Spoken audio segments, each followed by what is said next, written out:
Hey guys, welcome back to my channel and welcome to another pregnancy update.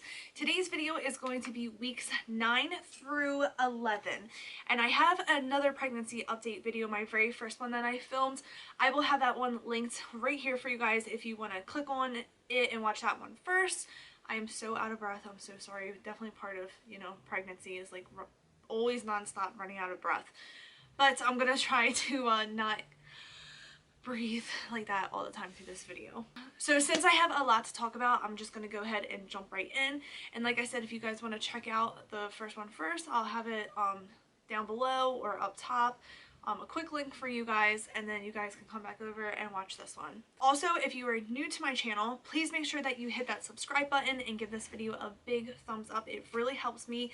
Leave a comment. I love interacting with you guys and talking to you guys and, giving me advice on some pregnancy things, and I just like connecting with you guys. So leave a comment if you'd like, and let's get started. Okay, so week 9. On week 9, I woke up the first day of week 9 with tons of energy and filmed my very first update for you guys. That was the first day that I woke up and I was like, I can do this. I feel great. Let's go. And then I actually decorated the house after I filmed that update for you guys for Christmas. And I remember week 9 was probably like the second week of December, and I was just so exhausted. It was either the first week of December or the second week. But I was just so exhausted that I didn't even feel like decorating for Christmas. I just did not have it in me to do it. So that day, I remember I woke up, decorated the house, filmed the video for you guys, and I feel like I've been good ever since, honestly. I also figured out how to take that Bongesta. If you guys saw my first video, you saw that I was on Bongesta, and I was definitely adjusting to it. It was making me very, very sleepy. I could not wake up in the morning. And also, it's part of my own fault why I was so sleepy with it. I would take the Bongesta I was taking it at like 1 o'clock in the morning. And that's my own fault, like I said, because I was taking it so late at night that by the time morning came around, like a decent time, like 8, 9 o'clock to wake up like normal people do, I had no energy. I was exhausted, and it was because the medicine was still in my system. So I decided to start taking it at 10 o'clock, like a decent bedtime, and then I was falling asleep around I would say 12:30ish, because it knocks you out. So that definitely was much better with the Bongesta. If you guys didn't watch my first video, the Bongesta is a prescription medication that you get from your doctor, and it is for nausea, and it works wonders. Around 9 weeks, I started feeling the stretching of my stomach, and I know that sounds so crazy, but I could literally feel the muscles in my stomach expanding. I felt my stomach growing almost, and it wasn't as bad as it is now. I'm actually 13 weeks now, and now it's bad, but that's when it started at 9 weeks. I felt that rubber band sensation. Also around 9 weeks, no appetite. When I tell you no appetite, I had zero appetite. I could literally go all day without eating. And I remember with my daughter, when I was pregnant, I could eat you out of the house. I literally could not stop eating.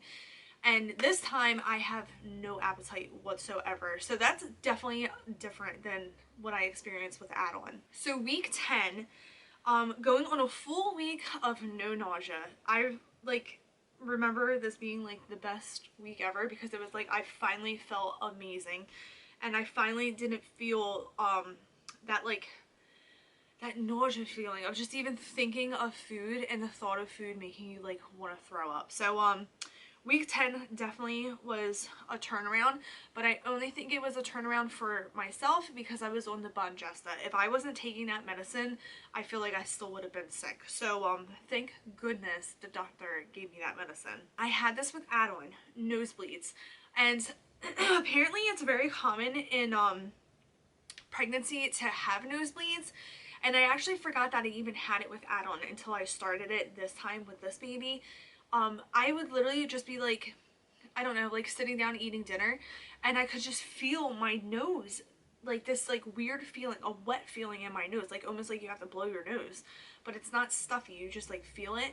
And then I would get a tissue and my nose would be bleeding. So that's something I had with Adalynne. I remember telling the doctors, and the doctors definitely were not concerned at all, because it wasn't like it's not that often to even like complain about. But I brought it up just because it was just weird that I was getting it, and apparently it's very common in pregnancy, so it wasn't like anything to worry about. But I did get it this time as well, the nosebleeds. This is something that is still happening, and it's driving me insane. It's so gross too. Whatever I eat, I will burp it for like, I feel like hours after, and I can not get the taste of that food out of my mouth, and it grosses me out. I have to brush my teeth nonstop, and if I do not brush my teeth, I literally feel like I'm going to throw up from just like keep tasting this, or yeah, keep tasting the food in my mouth. And the other day we were at my mom's house, just visiting. We had dinner there, and we had chicken and dumplings. Oh my god. And which they were delicious, but I could not get the taste out of my mouth, and I literally had to go in the bathroom and use a spare toothbrush to get the taste out of my mouth, and it was like completely gross and disgusting. And that is just something that since week 10 has not gone away. I constantly need to brush my teeth all the time. Week 11, I had my second doctor's appointment, and we got to see the little sweet baby, and oh my god, this baby is so cute, and it was actually such an awesome experience. I love my doctor's office. I actually ended up switching doctors from when I had Adalynne, because our doctor's offices in South Jersey, I'm sure if you are watching this and you are in South Jersey, you know that they have merged all together. And I went to my one doctor's, when I very first found out I was pregnant, I went to my old doctor's office. They moved to a different location, but the doctors all moved, and I just wasn't in love with the office like I was with Adalynne. The doctors are wonderful, but it was just like, it wasn't giving me like the energy I wanted, I guess. It's weird. So I decided to go to another doctor's office, and I think that this was the best choice for me, because I just think that these people are wonderful. I've only gone there 2 times now, but they are just above and beyond nice. I feel so comfortable going in there, from the receptionist to the nurses to the doctors. They are just all so wonderful, and I feel like that really doesn't matter when you're picking a doctor to like deliver your baby, because you want to feel comfortable when you are choosing somebody to deliver your baby. And I definitely 1000% feel so comfortable with this office, and I look forward to going there. So I'm really excited with the office that we picked. They're so sweet. Yeah, I can't say enough about them. So I'm really happy with the choice that we made. So here's the ultrasound picture that we got when I was 11 weeks. I was 1 day shy of 12. So this is what the little baby looks like.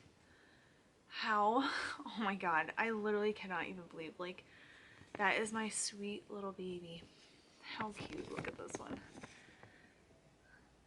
That one's such a good picture. Yeah, so that is our baby. That is our second ultrasound. I don't know if I'm going to be getting another one when I go back. I go back to the doctor on, I'm pretty sure it's January 17th. I go back to the doctor on the 21st. So I'm curious to see if they're going to give me an ultrasound then. I'm not really sure. But I'm just so excited. And I love looking at this. Like, this is the best part of pregnancy, is like when you get like these little sneak peeks. At least it is for me, because you're like, what is the baby? Is it a boy or is it a girl? What is it gonna look like? Like, is it gonna look like Adalynne, or is it gonna go like total opposite of Adalynne? So I literally could not wait. They did definitely confirm my due date on that day as well. July 8th is my due date, and I am actually due on my mom's birthday. So it would be really cool if I had the baby on my mom's birthday, so that my mom and the baby could share a birthday. I think that would be like really exciting and just really fun to do every year. I know my mom would love it. My mom's like, I really hope it's on the 8th.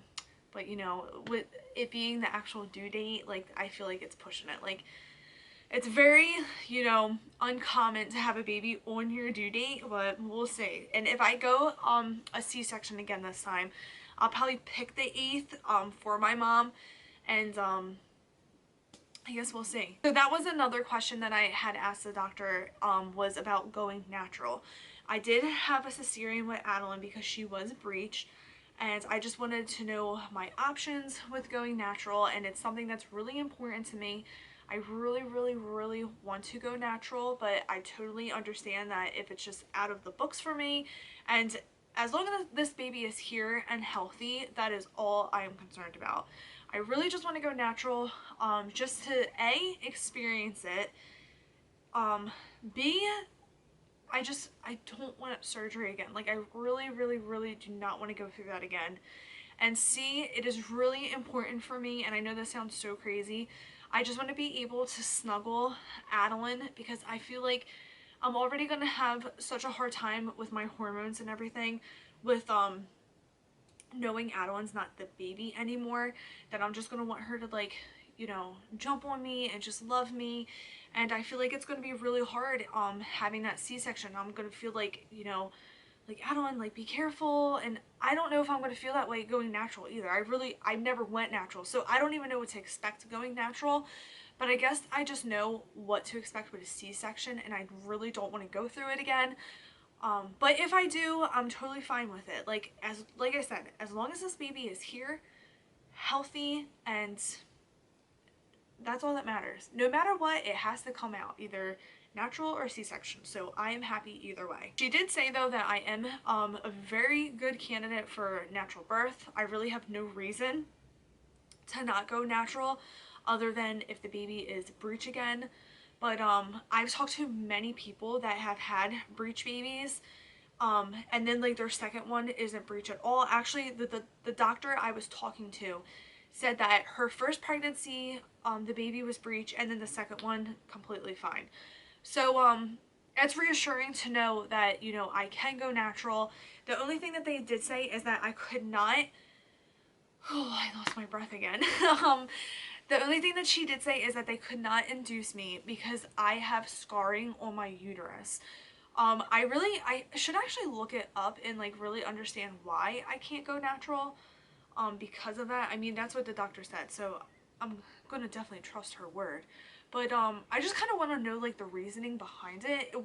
And I forgot to ask her. I was kind of, like, just listening to her, like, educate me on it. And I just want to know the reasoning why I can't go natural and be induced. But she did specifically say that the medicine that they would give me to induce me, I can't have because I have scarring on my uterus. But I don't know why, like, why it would really, like, I guess conflict with it, but yeah, so that's what she said. I also told the doctor at the 11-week appointment that I was feeling wonderful. I don't think that I need the Bonjesta anymore because of how great I was feeling. And she's so nice. Like, she is, like, so nice. And she laughed at me and she said I would not stop taking it. She said that's what the medicine is for, to make you feel better. Like, the longer you keep taking it, the more wonderful you feel. So she was like, do not stop taking it. She said, because even though you probably feel wonderful, it's probably just that medicine working. We left my doctor's appointment, and when we left, we also made my ultrasound for the 20-week anatomy scan, and with the 20-week anatomy scan is the gender. So we are all set for our gender reveal date, and I am so excited. We are going to have the gender reveal on the 22nd. I believe it's the 22nd. Let me just make triple sure. February 22nd, we will find out what our little baby is, and I cannot wait. We are 1 month and 22 days away from finding out. So I am so excited to find out. The cravings in that week definitely really started. I was having a serious craving, and still to this day, I could eat an entire bag of them. The sour peach rings, and they come in, like, the little bag. You can buy them at the dollar store, like a pharmacy. I even think, like, Wawa sells them. But those sour peach rings, my mouth is watering even just thinking about them. At 11 weeks, I also started experiencing the cramping. Like this like weird cramping feeling, and it was honestly making me nervous because with cramping comes miscarriage. But I googled it, and everywhere that I was looking either said you're having an early miscarriage, or or not an early miscarriage, you're just having a miscarriage, or you are experiencing just your uterus and everything moving around. And thank God it wasn't anything to be concerned about, because the cramping wasn't, if the cramping was severe, I probably would have like actually like called the doctor, but it wasn't that bad. I just kept drinking tons of water to make sure I was staying hydrated, because I remember with Adalynne, I used to get cramping. Like even when I was way past 20 weeks, I would get cramps. And my doctor told me to stay hydrated. So as soon as I felt the cramping, I would immediately start drinking tons of water, and that would either help it, or if that didn't go away, I'm pretty sure it was just like what the computer said or the Google said, that it was my uterus like expanding and moving around and just getting ready for the baby. That is it for weeks 9 through 11. Nothing crazy, just totally normal, I feel like, pregnancy symptoms. So our main concern right now with just like getting ready with the baby and, you know, things that we need is where the baby is going to go and what we are going to do as far as where the baby is going to be staying, or, you know, its bedroom, living. This is our master bedroom in the house. It's the biggest room in the house, and but we are upstairs, and Adalynne's room is right across the hall. So what we're going to do is we are going to leave the babies or the kids upstairs. We live in a Cape Cod, so if you are familiar with like a Cape Cod, you know that there's normally 2 rooms up and a room downstairs. That's like pretty much like a generic like Cape Cod style home. So we're gonna leave the 2 kiddos upstairs, and then we are going to move downstairs. So this room is going to be, which is our bedroom right now, this is going to be the little baby's room, and then we are going to be moving downstairs. And we have basically everything ready for our new room downstairs. We are going to get rid of all of the furniture. We're totally like redoing our bedroom. I feel like when we moved in, our style has totally changed. Like when we first moved in, we were like 20, I was like 23 when I first moved in. No, I was like 22 when we first moved in. And you know, I love this. I think it's beautiful, but you know, it's just not our style anymore. And like our bedding and all that, like it's so pretty, but it's just not us. So we are going to completely redo our bedroom, and I'm really excited to show you guys a video on like our bedroom transformation and like the whole process of doing our bedroom. And we're gonna start that in February. So as soon as we know what the gender is of the baby, we're gonna start moving things and wrapping it up. And actually, we'll probably even move our bedroom before the baby or the gender reveal, because we don't need to start a nursery until after the gender reveal. So we'll probably do our bedroom after Adalynne's birthday, which is the 15th of January. So things are going to be starting to move very, very quickly, and I'm really excited. And I already know like what I want to do nursery wise. I love decorating, so I'm just super excited. Another thing that I keep focusing on, and I know it's not, I'm just totally like a plan aheader kind of person, and I know like that's like, it's good and it has its like bad side too, but I am like obsessing over a double stroller, like, and what stroller I'm going to get. I have a few in mind, but I do not know. I had before I even knew I was pregnant, I really wanted the Uppa Baby, but it is just so expensive. Like it's so expensive, and I know it's like one of the best ones on the market. And it's like all of like the YouTube moms have it, and like all of these like blogger moms have it, but it's like, it's so expensive. So I started looking at other ones, because I feel like even like when I show Mike the price tag of it, he's gonna be like, what? So I started looking at other ones and just getting ideas, but they have like beautiful, like they're like, all the other like strollers are trying to like look like the Uppa Baby, And to be completely honest, like when I am out shopping, I am not looking at somebody's stroller and going like, oh, she has the Uppa baby or she has this stroller. Like I'm not even paying attention to what strollers people are having. So I'm just gonna buy what is perfect for our family, and what is going to work for our family. I'll show you guys which one I was looking at right now. I asked you guys on Instagram and a few people told me, the was it the City Select baby jogger? Something like that. I don't remember the exact one, but we were looking at that one in Nordstrom. And of course when you go to Nordstrom, it's going to be like a little bit more money. But we were looking at them in like other places online and stuff, and you can get them much cheaper. So this is the one that I was looking at. It's the Even Flow Pivot Expands. And I think I like the all black. So this is what it looks like. This is on the Bye Bye Baby website. Can you guys see that? There might be a blur. But that's what it looks like. And I think it looks, it's very nice. Like it's a very nice stroller. And I actually went to Bye Bye Baby and I tested it out. And I like this one. That's it for today's video. I hope you guys enjoy. And like I said, please give this video a thumbs up and please subscribe to my channel. It really, really helps. And like I said, if you guys have any comments or anything that you, just to even say hi, just say hi. And I really appreciate it. So I will see you guys next week for another pregnancy update, and I gotta start throwing vlogs in between here and there. And I also have I have a very small gender neutral baby haul. Just like very gender things that for like diaper bags and so I will see you guys next week for another video. Bye.